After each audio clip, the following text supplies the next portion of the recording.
నీ హస్తములు, దేవుడా నీ హస్తములు నాకు అవయవ నిర్మాణము చేసి నన్ను రూపించి ఉన్నను, నీ హస్తాలే నాకు అవయవ నిర్మాణం చేశాయి అన్నాడు. దేవుడే చేశాడా? దేవుడే చేశాడు.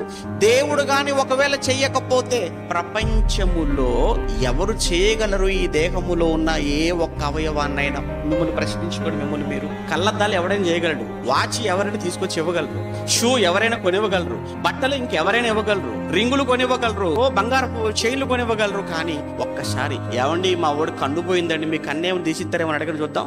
ఏమండి 2 కిడ్నీలో కిడ్నీ ఫెయిల్ అయిపోయిందండి, మీరు ఏమైనా ఇవ్వగలరా? ఇస్తారా? కిడ్నీలు అంటే మార్కెట్లో దొరికేవేంటి? కార్ లాగా బైక్ లాగా వెంటనే కొన్ని తీసుకొచ్చి ఇవ్వడానికి దొరకవు. దేహములో ఏ ఒక్క అవయవం కూడా ప్రపంచంలో ఏ ఒక్క మార్కెట్ లో కూడా ఎక్కడ దొరకవు, ఎవడు అమ్మడు. వీటి విలువ ఇప్పుడు ఉండగా ఎవరికి తెలియదు. అందుకే బాగా తాగి తాగి తాగి పెద్ద తాగుబోతాయి ఊరి మీద. లోపల లివర్ని పాడు చేసుకుంటాడు, లోపల జీర్ణశయాన్ని పాడు చేసుకుంటాడు, లోపల ఉన్న సిస్టాన్ అంతా కిడ్నీలు కూడా పాడు చేసుకుంటాడు. ఆ తర్వాత చావు బతుకుల మధ్య హాస్పిటల్కి వెళ్ళిపోతాడు. అప్పుడు దేవుడా అని 2 చేతులు పైకెత్తుతాడు. ఏం చేయాలి అప్పుడు? ఇప్పుడు ఎవరు మాత్రం ఏం చేస్తే నీ అవయవాలు బాగుపడితే చెప్పు? అది ముందే ఉండాలి.